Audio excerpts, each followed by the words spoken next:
యెరూషలేమా మా పాదములు నీ గుమ్మములలో నిలిచియున్నవి యెరూషలేమా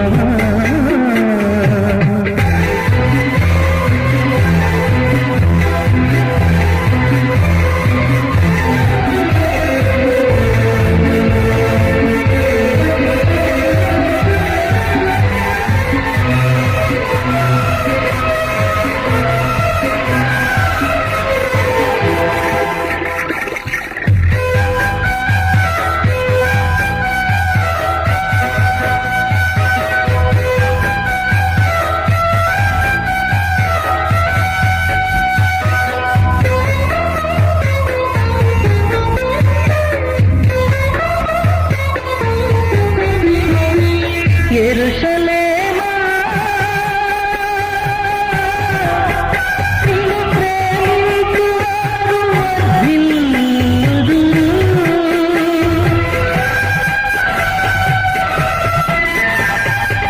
యెరూషలేమా నిన్ను ప్రేమించువారు వర్ధిల్లుదురు. నీ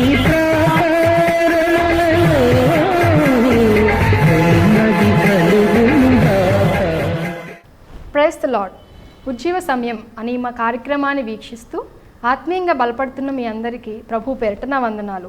ఈ సమయంలో మా తండ్రి గారు దైవజనులు మోకా దావీద్ గారు వచ్చి దైవ సందేశాన్ని అందిస్తారు. అందరం శ్రద్ధతో విని దైవ ఆశీర్వాదాలు పొందుకుందాం. Praise the Lord. హల్లెలూయా. ప్రియులారా, మరలా మనము సజీవుడైన దేవుని యొక్క సన్నిధికి మనం వచ్చాం. దేవుడు మనతో మాట్లాడే నిమిత్తముగా దైవ సన్నిధిలో ప్రార్థన చేసుకుందాం. తలలు వంచండి. పరిశుద్ధుడు పరిశుద్ధుడు పరిశుద్ధుడని పరలోకపు దూతలతో కొనియాడబడుచున్న మా తండ్రి, మీ సన్నిధికి మేము వచ్చి ఉండగా మా మధ్యలోనికి మీరు రండి, మాతో మీరు మాట్లాడండి స్వామి. మా ప్రభువా, మా దేవా, ప్రతి కుటుంబాన్ని మీరు జ్ఞాపకం చేసుకోండి నాయన. ప్రతి కుటుంబాన్ని మీరు కనికరించండి. ప్రతి కుటుంబం పట్ల మీరు దయ చూపించండి. ఎవరు అనారోగ్యములు ఉన్నారో వారిని స్వస్థపరచండి. ఎవరు ఆర్థిక ఇబ్బందుల్లో ఉన్నారో వారి ఆర్థిక ఇబ్బందుల నుంచి విడిపించండి. ఎవరు కుటుంబంలో మనశ్శాంతి లేకుండా ఉన్నారో వారి కుటుంబాలకి మనశ్శాంతిని నెమ్మదిని దయచండి. ఎవరైతే పాపమనే ఊబిలో దిగిపోయి రాలేనటువంటి స్థితిలో ఉన్నారో మీ దక్షిణ హస్తమును చాపి వారిని లేవనెత్తండి, బండ మీద నిలపండి. ఈ సమయంలో మాతో మీరు మాట్లాడమని యేసయ్య నామమున ఈ మనములు అడిగి పొందుకుంటున్నాం తండ్రి, ఆమేన్. ప్రభునందు ప్రియా దేవుని బిడ్డలారా, దేవుని వాక్యాన్ని మనం ధ్యానం చేద్దాం. ఈరోజు నేను మీతో మాట్లాడే ధ్యానాంశము సంపాదించుకునుట అనే అంశములో నుండి నేను మీతో మాట్లాడాలని ఆశపడుతూ ఉన్నాను. పరిశుద్ధ లేఖనములోనికి మనం వెళదాము. ప్రభునందు ప్రియులారా, ఆదికాండము మనందరికీ తెలుస్తున్న వేద భాగములో నుండి 4వ అధ్యాయము ప్రభు యొక్క వాక్యాన్ని మనం చదువుకుందాం. మొదటి వచనాన్ని. ఆదాము తన భార్య అయిన హవ్వను కూడినప్పుడు ఆమె గర్భవతి అయి కయీనును కని, యెహోవా దయ వలన నేను ఒక మనిషిని సంపాదించుకున్నానెను. ప్రియులారా, ఈ భాగములు మనం చూస్తూ ఉన్నప్పుడు మనకి ప్రారంభపు ఆది మానవుడు మనకి కనబడతాడు. ఆదాము అవ్వ అనేటువంటి ఈ భార్య భర్తలు మనకి కనబడుతున్నారు. ఈ భార్య భర్తలను దేవుడు ఏదెను తోటలో దేవుడు ఉంచాడు. దేవుడు ఆ ఏదెను తోటలో ఉంచి ఆదాముకి ఇవ్వలసిన ఆజ్ఞ ఆదామునికి ఇచ్చాడు, అవ్వకి ఇవ్వలసిన ఆజ్ఞ అవ్వకిచ్చాడు. ఆదాముకి దేవుడిచ్చిన ఆజ్ఞలు ఏంటి అంటే 2 ఇచ్చాడు. ఆదామా, ఏదెను తోటను నీవు సేద్యం చేయాలయ్యా. రెండవది, నీవు ఏదెను తోటను కాయాలయ్యా అన్నాడు. అవ్వతో దేవుడు చెప్పాడు, అవ్వా, నీకు కొన్ని హద్దులున్నాయి, హద్దుల్లో ఉండు, హద్దు దాటి నీవు వెళ్ళకు. మరలా మీ ఇద్దరికి కలిపి చెప్తున్నాను, ఏదైనా తోటలో మీరు అన్ని ఫలాలు మీరు తినొచ్చు, కానీ మంచి చెడును ఇచ్చేటువంటి పండు మీరు తినొద్దు అని దేవుడు ఆజ్ఞాపించినప్పుడు ఆదాము అవ్వ దేవుని యొక్క హద్దుల్లో ఉండకుండా, దేవుని యొక్క ఆజ్ఞల్లో ఉండకుండా వాళ్ళు ప్రవర్తించినట్లుగా మనం చూస్తున్నాం. ప్రియులరా, మనం గమనించినట్లయితే ఆదామును దేవుడు కోరింది ఏంటనంటే, నీవు ఈ భూమిని సేద్యం చెయ్యి, నువ్వు దీన్ని ఖాయమన్నాడు.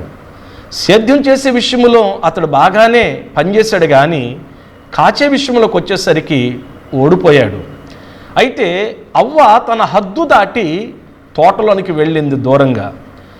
ప్రభునందు ప్రియులరా, బైబిల్ గ్రంథములో మనం చూసినట్లయితే ఎప్పుడైతే ఆమె హద్దు దాటి దూరంగా వెళ్ళిందో సాతానుడు అవ్వను శోధించి బలహీనపరిచినట్లుగా మనం చూస్తాం. అవ్వతో సర్పము అంటుంది, అన్ని చెట్ల దగ్గరికి వెళ్ళావు, అన్ని పళ్ళు కోసావు, కానీ ఒక చెట్టు దగ్గరికి వెళ్ళి వెనక్కొచ్చేసేవి ఏమిటి అని అడిగినప్పుడు, ఆ చెట్టు దగ్గరికి వెళ్ళి దాని పండు తినొద్దు అని దేవుడు అన్నాడు అన్నప్పుడు, ఆ పండు తింటే గనక నీవు దేవదూతమైపోతావు అని ఒక ఆశ సాతానుడు అవ్వకి కలిగించాడు. ప్రియులరా, అవ్వకి ఒక ఆశ కలిగింది, నేను ఆ పండు తింటే దేవదూతనైపోతానంట అనే ఒక ఆశ కలిగింది. అప్పుడు అవ్వ అంటుంది, ఆ పండు తింటే చచ్చిపోతారు అని దేవుడు మరి మాతో అన్నాడు కదా, అంటే ఇది నిజమా అన్నప్పుడు అవ్వ అనుకుంటుంది, ఇది నిజము కాదేమో అని ఆలోచిస్తూ ఉండగా ఆ సాతానుడు మరలా అంటున్నాడు, నువ్వు తిన్నా తినమన్నా నీ కన్నులు తెరవబడతాయి అన్నప్పుడు అవ్వ శోధనకి మీరు గమనించండి లొంగిపోయింది. ఆమె కన్ను చూచింది, ఆమె శరీరము, ఆమె మనసు ఆశించింది, కోచుకుంది, తన భర్త దగ్గరికి తీసుకొచ్చింది, ఇచ్చింది, ఇద్దరూ తిన్నారు. మీరు గమనించండి, బైబిల్ గ్రంథం చెప్తుంది, వాళ్ళు ఎప్పుడైతే ఆ పండును తిన్నారో, ఏ ఆశతో తిన్నది అంటే ఒక దురాశతో తింది అవ్వ, దురాశతో తినిపించింది సాతానుడు. గమనించండి, ఆశ వేరు, దురాశ వేరు.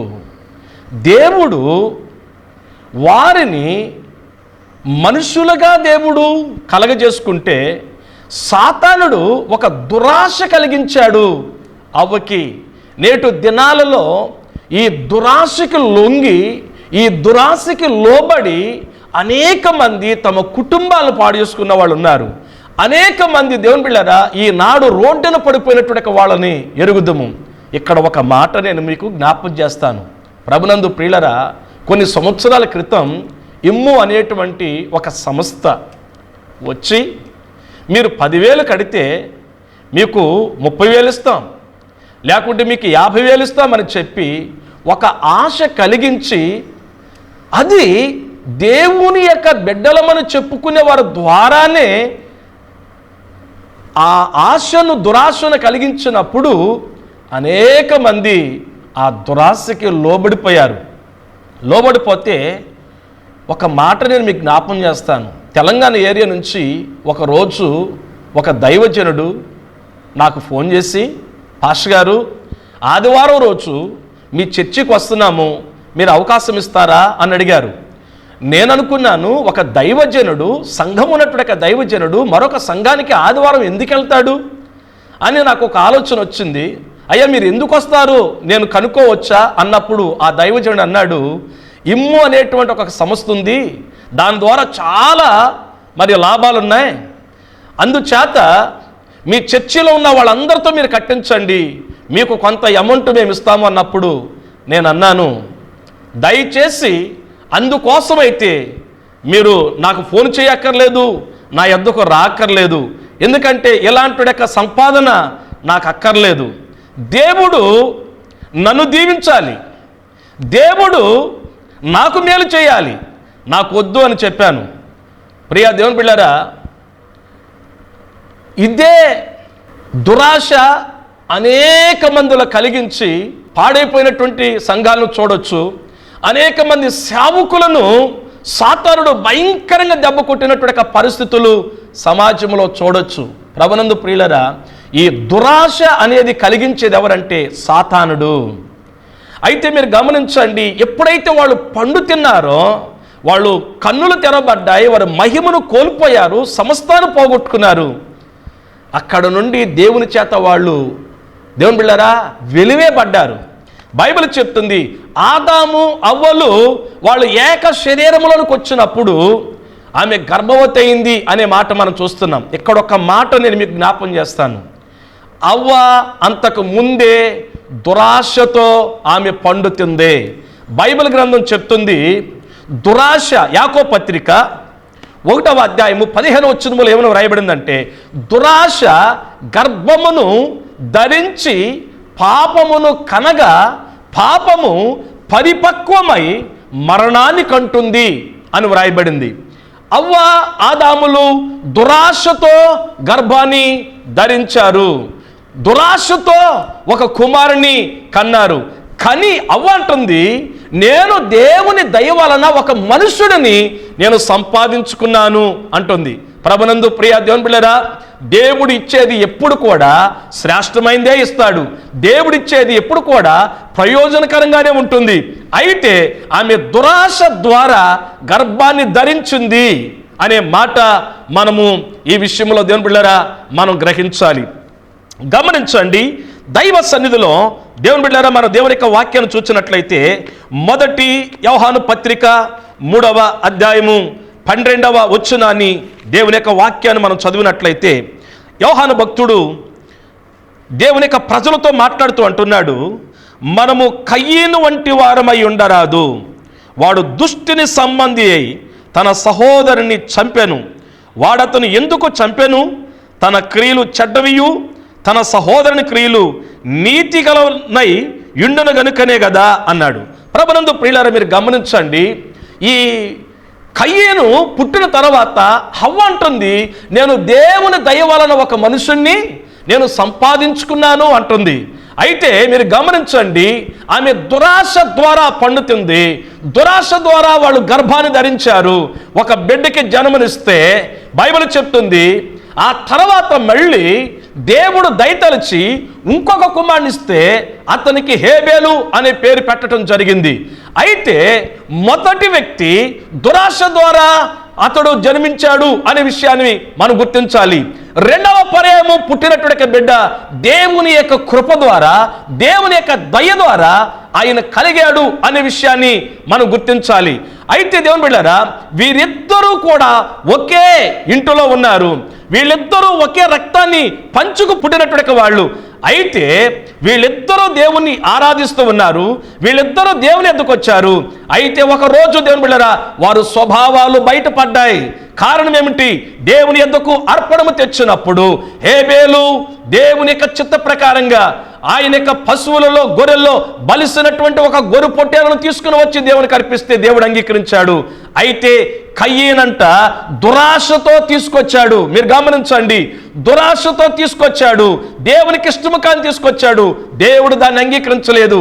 అప్పుడు కయ్యేను హేబేలు మీద అసూయపడి కోపము పగ పెంచుకుని హేబేలును అతడు చంపేసినట్లుగా దేవుని యొక్క లేఖనములో మనం చూస్తూ ఉన్నాం. మనం ఏమని చదివాము? యాకోబు పత్రిక 1:15లో దురాశ గర్భమును ధరించి పాపమును కనగా పాపము పరిపక్వమై మరణాన్ని కంటుంది. అవ్వ దురాశతో గర్భాన్ని ధరించి పాపాన్ని కంది. ఆ పాపమే పరిపక్వమై మరణాన్ని కన్నది అనే విషయాన్ని దేవుని యొక్క లేఖనములో మనం చూస్తూ ఉన్నాం. ఈ వాక్యం వింటున్నటువంటి ప్రియ సహోదరి సహోదరుడా, నీవు దురాశ కలిగి ఉన్నావా? నీ దురాశను వదిలిపెట్టు. నీవు దురాశను వదిలిపెట్టు. నీవు దుష్టత్వాన్ని వదిలిపెట్టు. అయితే దేవుడు అంటున్నాడు, ఆ యొక్క యోహాను భక్తుల ద్వారా మనము కయ్యను వంటి వారమై ఉండరాదు. వాడు దుష్టుని సంబంధి అయి తన సహోదరుని చంపాను. ఎవరు ఈ వ్యక్తి? దుష్టుని సంబంధి, సాతాను సంబంధి. ఏదైనా తోటలో అవ్వ ఆదాములు సాతానుగాడికి చోటిచ్చారు, దుష్టత్వానికి చోటిచ్చారు, దుర్నీతికి చోటిచ్చారు, ఆజ్ఞ అతిక్రమణ అనే పాపానికి వాళ్ళు చోటిచ్చారు. కాబట్టి వీడు దుష్టుని సంబంధి. ఏబేలు దేవుని సంబంధి అయితే కయ్యేను దుష్టుని సంబంధి. ఈ వాక్యం వింటున్న ప్రియ సహోదరి సహోదరుడా, నీవు దురాశ కలిగి ఉన్నట్లయితే నష్టపోతావు అని దేవుడు చెప్తున్నాడు. ఈ ఇద్దరు కుమారులు కలిగినప్పుడు దేవుని బిడ్డలారా, మొదటివాడు దురాశ ద్వారా పుట్టినవాడు, రెండవవాడు దేవుని ద్వారా కలిగినటువంటి వ్యక్తి అనే విషయాన్ని మనం గుర్తించాలి. అయితే ప్రభునందు ప్రియులారా, శరీర సంబంధమైన వ్యక్తి, దేవుని బిడ్డలారా, ప్రకృతి సంబంధమైన వ్యక్తి, సాతాను సంబంధమైన వ్యక్తి, ఆత్మ సంబంధమైన వ్యక్తి మీద, దేవుని బిడ్డలారా, దేవుని సంబంధమైన వ్యక్తి మీద, దేవుని చిత్తాన్ని నెరవేర్చే వ్యక్తి మీద దాడి చేసి చంపేశాడు. అమంటుంది, నేను ఒక మనుషుణ్ణి సంపాదించుకున్నాను, ఆ మనుషుడు ద్వారా తల్లిదండ్రులకి నెమ్మది లేకుండా అయిపోయింది, ఆ మనుషుడు ద్వారా దేవునికి సంతోషం లేకుండా అయిపోయింది. ఈ రోజు దేవుని బిడ్డలారా, చాలా మంది దేవుని బిడ్డలారా ఈనాడు పుడతారు. ఎందుకు పుడతారో వాళ్ళకే అర్థం లేదు. నీ యొక్క పుట్టుకకి ఒక అర్థం ఉండాలి, నీ జీవితానికి ఒక అర్థం ఉండాలి. ఎందుకో తెలుసా? ఆనాడు దేవుని బిడ్డలారా యోహాను పుట్టినప్పుడు అనేక మంది సంతోషించారు. ఆనాడు యోహాను పుట్టినప్పుడు తల్లిదండ్రులు సంతోషించారు. ఒక ఇస్సాకు పుట్టినప్పుడు దేవుని బిడ్డలారా శారా, అలాగే దేవుని బిడ్డలారా అబ్రహాము సంతోషిస్తే అనేక మందికి ఆశీర్వాదకరమైన కుమారుడుగా ఉన్నాడు. దేవుని యొక్క సన్నిధిలో యోహాను పుట్టడం ద్వారా దేవుని బిడ్డలారా బంధువులందరూ సంతోషించారు. యేసుక్రీస్తు ప్రభువారు ఈ మానవ జాతిని విమోచించడానికి పుట్టడం ద్వారా సర్వ మానవాళ్ళు సంతోషించారు అనేటువంటి విషయాన్ని మనం చూస్తూ ఉన్నాం. దేవుని యొక్క వాక్యం చెప్తుంది, మనము కయ్యేని వంటి వారమై ఉండరాదు. వాడు దుష్టుని సంబంధి, వాడు దుష్టుని సంబంధి. దేవుని యొక్క వాక్యములు మనం చూస్తూ ఉన్నప్పుడు వాడతను ఎందుకు చంపాను? తన క్రియలు చెడ్డవియు తన సహోదరుని క్రియలు నీతి గలవనై ఉండెను గనుకనే కదా అంటాడు. హేబేలు యొక్క క్రియలు నీతి కలిగి ఉన్నాయి, కానీ కయ్యేని క్రియలు అలా లేవు. దురాశ గర్భమును ధరించి పాపమును కందే, పాపం పరిపక్వమై మరణాన్ని కందే. దురాశ వద్దండి, దురాశను మనం వదిలిపెట్టాలి. అందుకే అన్నాడు ఒక ఆయన, దురాశ దుఃఖమునకు చేటు అని చెప్పి దుఃఖాన్ని మిగిలిచ్చింది. దేవుని బిళ్ళరా, అవ్వ ఆదాము సంపాదించుకున్న మనుష్యుడు. గమనించండి దేవుని బిళ్ళరా, దేవుని యొక్క వాక్యాన్ని మనం చూసినట్లయితే పరిశుద్ధ లేఖనములో మరొక విషయాన్ని నేను మీ దృష్టికి తీసుకురావాలని ఆశపడుతూ ఉన్నాను. ప్రియులరా, పరిశుద్ధ లేఖనములోనికి మనం వెళ్ళి దేవుని యొక్క వాక్యాన్ని మనం చూసినట్లయితే 2వ రాజుల గ్రంథం 5వ అధ్యాయము 25వ వచనము నుండి 27 వరకు ఉన్న భాగాన్ని మనం చదువుకుందామండి. అతడు లోపలికి పోయి తన యజమానుని ముందర నిలవగా ఎలీషా వారిని చూచి, గెహజీ, నీ వెచ్చట నుండి వచ్చితువని అడిగినందుకు వాడు, నీ దాసుడైన నేను ఎచ్చటికి నీ పోలేదనను. అంతటా ఎలీషా వానితో, ఆ మనుషుడు తన రథము దిగి నేను ఎదుర్కొన్నటకు తిరిగి వచ్చినప్పుడు నా మనస్సు నీతో కూడా రాలేదా? ద్రవ్యమును, వస్త్రములను, ఒలివ చెట్లను, తోటలను, ద్రాక్ష తోటలను, గొర్రెలను, ఎడ్లను, దాసదాసీలను సంపాదించుకున్నటకు ఇది సమయమా? కాబట్టి నయమానుకు కలిగిన కుష్టు నీకును నీ సంతతికిని సర్వకాలము అంటియుండును అని చెప్పగా వాడు మంచు వల్లే తెల్లనైన కుష్ఠము కలిగి ఎలీషా ఎదుట నుండి బయటికి వెళ్ళాను. ప్రియులారా, ఈ భాగములో మనం చూస్తే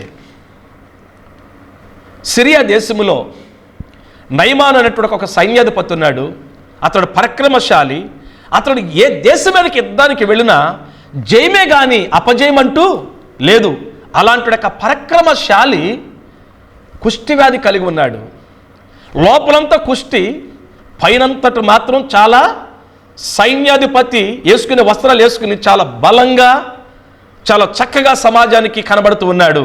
కానీ అతని మనసు ఆ వ్యాధి అతన్ని కురంగదీస్తూ ఉంది.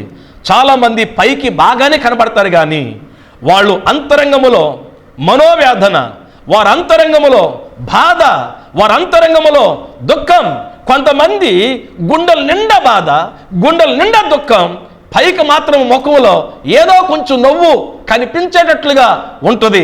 అయితే దేవుని బిడ్డలారా, అది నిజమైన సంతోషం కాదు. నిజమైన సంతోషం ఎక్కడ పుట్టాలంటే గుండెల్లో పుట్టాలి, హృదయంలో పుట్టాలి. అయితే దేవుని బిడ్డలారా, ఆ నయమాను కృంగిపోతూ ఉండగా అతడు వెళ్ళని ప్రదేశం లేదు, అన్ని చోట్లకు వెళ్ళాడు, కానీ తగ్గల.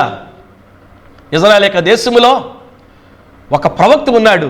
అతడు దేవుని ఆత్మ కలిగిన వాడు, దేవుని చేత ఏర్పాటు చేయబడ్డవాడు, దేవుని వాక్కు కలిగిన వాడు, దేవుని అభిషేకం కలిగిన వాడు, దేవుని సన్నిధిలో నిలిచి ఉన్నవాడు.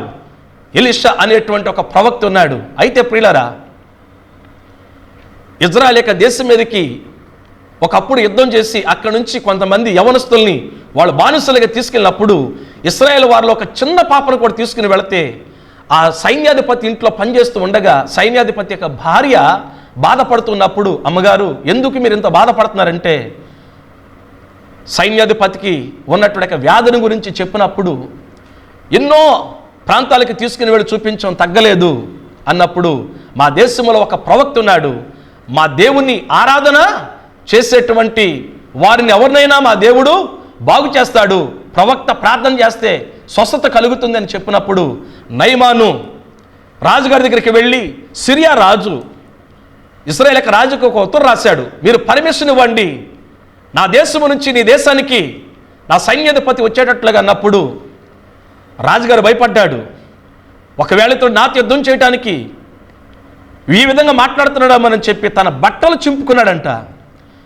ఆ వార్త విన్నటువంటి ఎలీషా ప్రవక్త వచ్చి, ఇశ్రాయేల్ వారిలో దేవుడు ఉన్నాడు, ఇశ్రాయేల్లో ప్రవక్త ఒక వ్యక్తి ఉన్నాడు, నువ్వు వెంటనే అనుమతి ఇవ్వండి, పిలిపించండి అన్నప్పుడు సైన్యాధిపతి తన రథాలతో తన గుర్రాలతో డబ్బు బంగారం పట్టుకుని వచ్చాడు. దేవుని నామములో నిలబడి ఎలీషా ప్రవక్త అంటున్నాడు, నేను చెప్పినట్లుగా వెళ్ళి యోర్దాను నదిలో 7 మార్లు మొలగమంటే, నా దేశంలో ఎన్నో నదులున్నాయి, నేను మొలిగి బాగుపడలేనంటే, కాదు నేను చెప్పినట్లుగా వెళ్ళమన్నప్పుడు కోపం వచ్చి వెళ్ళిపోతుంటే రథం మీద ఉన్నటువంటి మరొక వ్యక్తి అంటున్నాడు, గొప్ప కార్యం చేయమంటే నువ్వు చేయవా, యోర్దాను నదికి వెళ్ళి మొలగమన్నాడుగా అంటే వెళ్ళి దైవజనుడు చెప్పినట్లుగా అతడు ములిగాడంట. అతడు స్వస్థత పొందుకున్నాడు. తిరిగి వచ్చి ఆ డబ్బు బంగారం వెండి తీసుకోమంటే, నాకొద్దయ్యా, నేను తీసుకుంటే నీ దేశానికి వెళ్ళి నువ్వు చెప్తావు, నేను ఇంత డబ్బు ఇంత బంగారం ఇంత ఎండిచ్చి నేను బాగుపడ్డాను చెప్తావు, నాకు అక్కర్లేదు, నువ్వు తీసుకెళ్ళిపోమన్నప్పుడు ఆయన వెళ్ళిపోతున్నప్పుడు దైవజనునికి ఎలీషా గారి దగ్గర ఒక వ్యక్తి ఉన్నాడు, పనివాడు గెహాజీ అనేవాడు. అతడు అనుకుంటున్నాడంట, మా పాష గారికి డబ్బు మీద ఆశ లేదు, బంగారం మీద ఆశ లేదు, వెండి మీద ఆశ లేదు, నేనన్నా వెళ్ళి తీసుకుంటే బాగుంటుందని ఏం చేశాడంటే పాష గారు దైవజనుడి పేరు చెప్పి పరిగెత్తుకుంటూ వెళుతున్నాడు.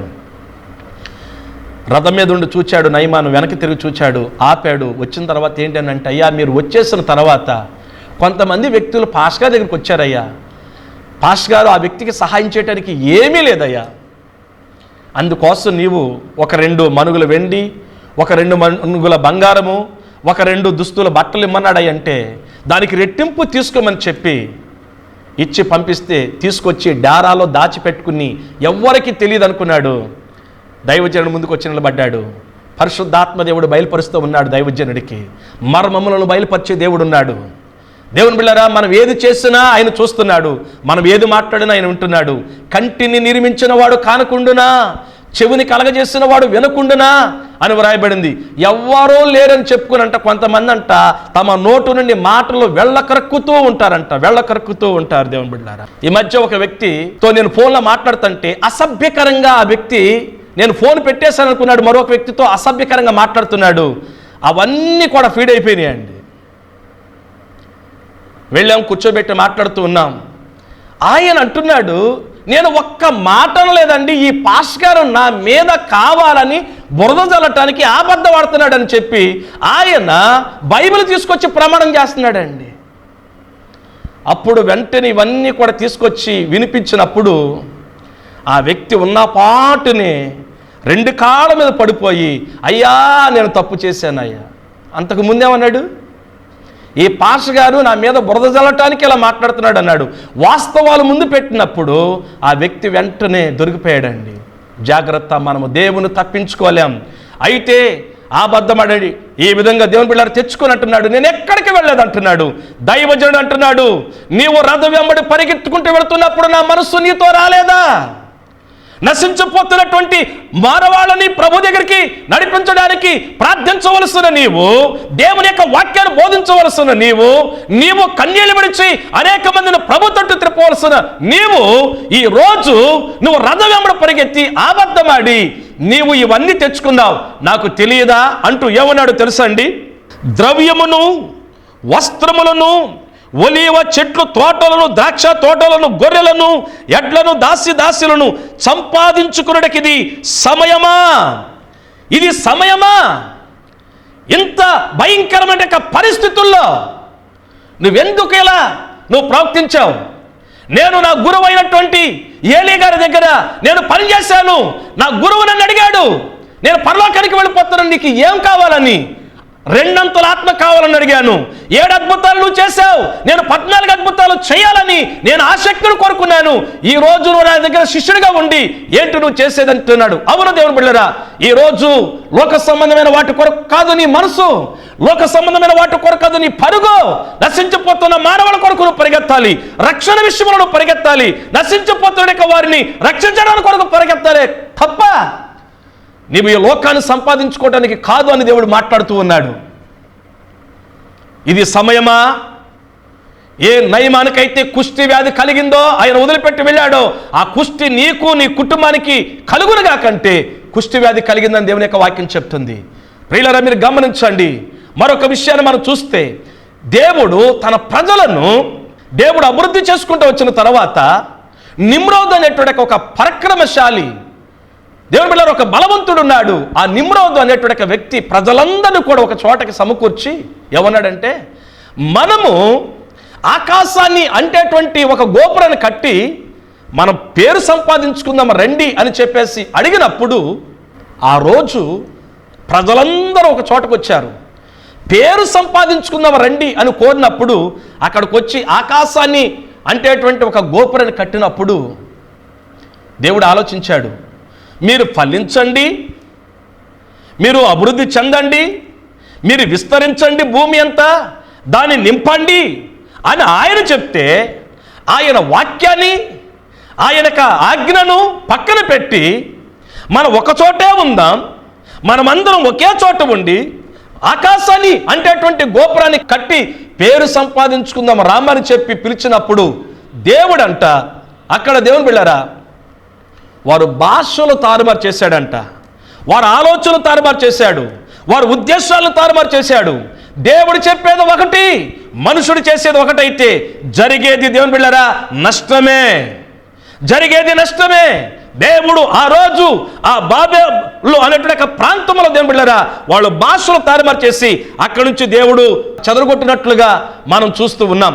ఈ రోజు దేవుని యొక్క వాక్యం చెప్తుంది, ఒకానొక పట్టణం వెళ్ళి వ్యాపారం చేసి ఇదిగో లాభం సంపాదించుకుందాము రండిని చెప్పుకునే వాళ్ళారా, ఏ పాటిది మీ జీవం? ఎంతలో కనబడి అంతలో మాయమైపోయే ఆవురు వంటి వారు కారా అని దేవుడు మాట్లాడుతున్నాడు. నువ్వు నేను ఏ పాటు వారమండి? అందుకంటున్నాడు, మనము బ్రతికి ఉండి దేవుని చిత్తమైతే నేను అది చేస్తాను ఇది చేస్తానని చెప్పాలి తప్ప రేపటి రోజు నీది కాదు అని దేవుని యొక్క వాక్యం చదివిస్తుంది. ఒక వ్యక్తి అంటున్నాడు, దేవుని బిడ్డలారా, మన లోక సువార్త 12వ అధ్యాయంలో చూసినప్పుడు, ఇదిగో నా పంట విస్తారంగా పండింది, ఇదిగో నా కొరకు నేను కొట్లను కట్టించుకుంటాను, ఇదిగో నా కొరకు నేను ధాన్యాన్ని నిల్వ ఉంచుకుంటాను, ఇదిగో నా ప్రాణమా తినుము త్రాగుము సుఖించుము, అనేకమైన సంవత్సరాలు నీ కొరకు నేను సిద్ధపరిచానంటే దేవుడు అంటున్నాడు, ఎర్రివాడా ఈ రాత్రే నీ ప్రాణాన్ని అడుగుచున్నాను, నువ్వు సిద్ధపరచనివి ఎవరివి అని దేవుడు మాట్లాడుతూ ఉన్నాడు. దేవుని పక్కన పెట్టి నువ్వు దేవుని యొక్క ఆజ్ఞలు పక్కన పెట్టి దేవుని యొక్క సన్నిధికి దూరమై, దేవుని యొక్క ప్రసన్నతకు దూరమై, భక్తుల యొక్క సహవాసానికి దూరమై భక్తిహీనుల దగ్గరికి వెళ్ళి ఈ లోక సంబంధమైన దురాశలో చిక్కుకుని ఏవో సంపాదించి గొప్పవాడిని అవ్వాలనుకుంటే దేవుడు అంటున్నాడు, ఎవరని తెలుసా, ఒకడు సర్వలోకమును సంపాదించుకుని తన ప్రాణాన్ని పోగొట్టుకుంటే ఏమి ప్రయోజనం? ఏం ప్రయోజనం? అందుకు నువ్వు దేవుని యొక్క వాక్య ప్రకారంగా నువ్వు జీవించాలని దేవుడు కోరుతూ ఉన్నాడు. లోకాన్ని సంపాదించుకోవడం కోసం కాదో ఈరోజు లోకములో నశించిపోతున్నటువంటి మానవ జాతిని ప్రభు తట్టు తిప్పాలి. ప్రభు కొరకు దేవుని బిడ్డలారా మనము జీవించాలి. అనేక మందిని దేవుని దగ్గరికి మనం నడిపించగలిగితే దేవుడే క్రీస్తు యేసుని యొక్క మహిమలో ప్రతి అవసరతను ఆయన తీరుస్తాడు. అట్టి కృపా పరిశుద్ధాత్మ దేవుడు మనందరికి అనుగ్రహించునుగాక. ఆమేన్. మా అడ్రస్ పాస్టర్ మోకా దావిద్ గారు, చర్చ్ ఆఫ్ గాడ్ ప్రార్థనా మందిరం, సోనో విజన్ ప్రక్క, నూకల్ రామచంద్రరావు వీధి, పటమట, విజయవాడ.